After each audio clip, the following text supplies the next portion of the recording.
Hi everyone, welcome back to another video. And today in this video we'll discuss about what are the onset of a symptom and what are its possible cause.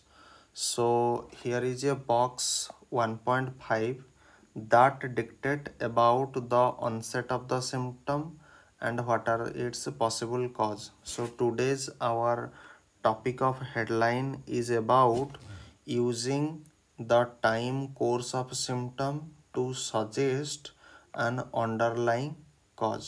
मतलब हमारा symptom कितने time तक हुआ है and उस हिसाब से उसका पॉसिबल कॉज क्या हो सकता है। मान लीजिए आपको कोई डिजीज हुआ है एंड वो कुछ ना कुछ सिम्टम दिखाएगा। हर डिजीज कोई ना कोई सिम्टम दिखाएगा। मान लीजिए इमीडिएट दिखा रहा है। इमीडिएट का मतलब होता है मेडिकल में हर एक वर्ड का एक मीनिंग होता है। मान लीजिए सिम्टम को अगर सिम्टम की भाषा में मैं बोल रहा हूँ, ठीक है। अगर इमीडिएट वर्ड आ रहा है तो इसका मतलब सेकेंड टू मिनट होगा, ठीक है। सेकेंड टू मिनट होगा। तो इसका पॉसिबल कॉज क्या हो सकता है?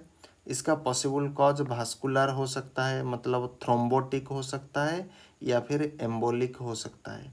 एनाटोमिकल अगर हम देखेंगे तो परफोरेशन ऑफ ए विस्कस होगा। इलेक्ट्रिकल अगर देखेंगे तो डिसरिदमियाज होगा या फिर सीजर भी हो सकता है, ठीक है। अगर ये कुछ घंटे से लेकर के दिन भर तक रहता है, डेज तक रहता है, ठीक है। घंटों से लेकर के डेज तक अगर रहता है, यहाँ पर डे नहीं लिखा गया है, डेज मतलब एक दिन हो सकता है, 2 दिन हो सकता है, 3 दिन, ऐसे करके, ठीक है। डेज होगा, ठीक है। तो ये आपका मतलब इसका जो पॉसिबल कारण हो सकता है, आपको कहीं ना कहीं बैक्टीरियल इन्फेक्शन होगा या फिर वायरल इन्फेक्शन होगा, ठीक है। एंड इन्फ्लामेटरी या फिर ऑटो इम्यून डिजीज कोई हो सकता है। तो डॉक्टर इसी तरीके से डॉक्टर देखना, जब आप डॉक्टर के पास जाओगे, डॉक्टर पूछेंगे ये कब से हुआ है, ये कब से हुआ है। तो यहीं से डॉक्टर क्या करते हैं, एक पता लगा लेते हैं कि भाई अगर अगर तुम बताओगे डॉक्टर को कि सर 5 दिन तक हुआ है, 5 दिन पहले मतलब ये हुआ है, तो डॉक्टर क्या गैस करेगा, या तो ये बैक्टीरियल इन्फेक्शन हो सकता है या ये वायरल इन्फेक्शन हो सकता है या फिर इन्फ्लामेटरी इन्फेक्शन होगा या फिर ऑटो इम्यून डिजीज होगा ना। ये 4 जनरली होगा। अब होने को कुछ अलग हो सकता है लेकिन बुक में यहाँ पर 4 मेंशन है। तो इसी 4 को अगर हम करेंगे तो डॉक्टर क्या करेगा देखना, इसी 4 में हर एक चीज़ को रूल आउट करेगा, ठीक है। मतलब डिफरेंशियल डायग्नोसिस करेगा, ठीक है। एंड इसी तरीके से मान लीजिए वायरल इन्फेक्शन का पता चल गया, तो वो वायरल इन्फेक्शन का क्या करेगा, आपके लिए ट्रीटमेंट प्लान रूल आउट करके आपको देगा, ठीक है। एंड इसी को हम क्या कहते हैं, डॉक्टर का कंसल्टेशन। पता है, ये छोटी छोटी चीज़ हमें पता होना चाहिए ना। अगर वीक से अगर कोई चीज़ मंथ तक अगर जा रहा है सिम्टम, ठीक है, मतलब कुछ सप्ताह, तो सप्ताह जनरली क्या होता है, 7 दिन होता है। 7 दिन से अगर एक मंथ, जिसको हम 30 डेज भी कहते हैं, 7 दिन से लेकर के अगर ये 30 डेज, एंड मंथ का मतलब आपका ये भी हो सकता है एक मंथ, क्योंकि यहाँ पर मंथ नहीं लिखा गया है, यहाँ पर मंथ से लिखा गया है। मतलब 1 हो सकता है, 1 मंथ, 2 मंथ, 3 मंथ, 4 मंथ, ऐसे करके, ठीक है। तो इसका मतलब होगा मालिग्नांट डिजीज, ठीक है। ये आपको पता होना चाहिए। एंड और क्या हो सकता है, इन्फ्लामेटरी हो सकता है, ऑटो इम्यून डिजीज हो सकता है, क्रोनिक इन्फेक्शन हो सकता है, जैसे कि आपका माइकोबैक्टीरियल इन्फेक्शन होगा। एंड ध्यान देने वाली बात यह है कि आवर टू डेज में आपका देखो ऑटो इम्यून डिजीज आ रहा है, एंड वीक्स टू मंथ में भी आपका ऑटो इम्यून डिजीज आता है।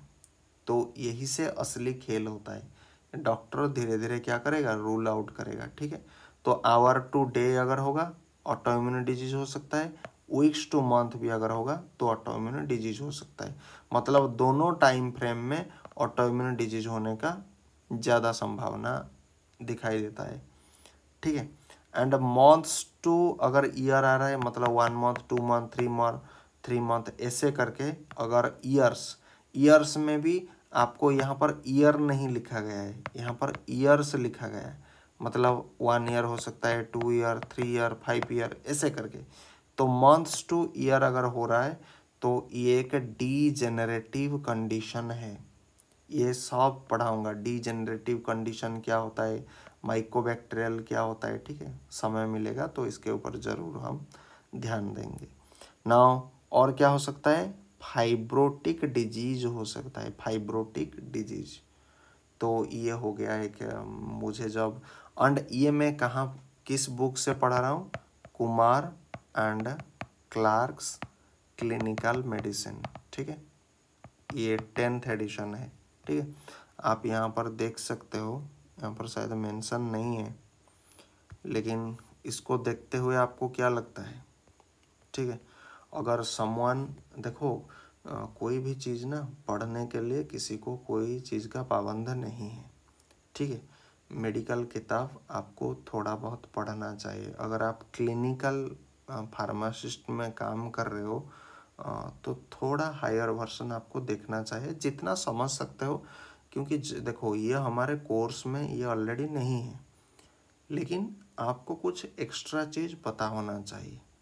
जब हम पेशेंट को ये पूछेंगे ना, पेशेंट को जब हम पूछेंगे भाई बुखार कब से हो रहा है, भाई आपको कोई सिम्टम हो रहा है, झाड़ा कब से हो रहा है, तो जब हम इसी तरीके से पूछते हैं ना तो ये होता है हमारा टाइम फ्रेम, ये होता है हमारा पॉसिबल कॉज।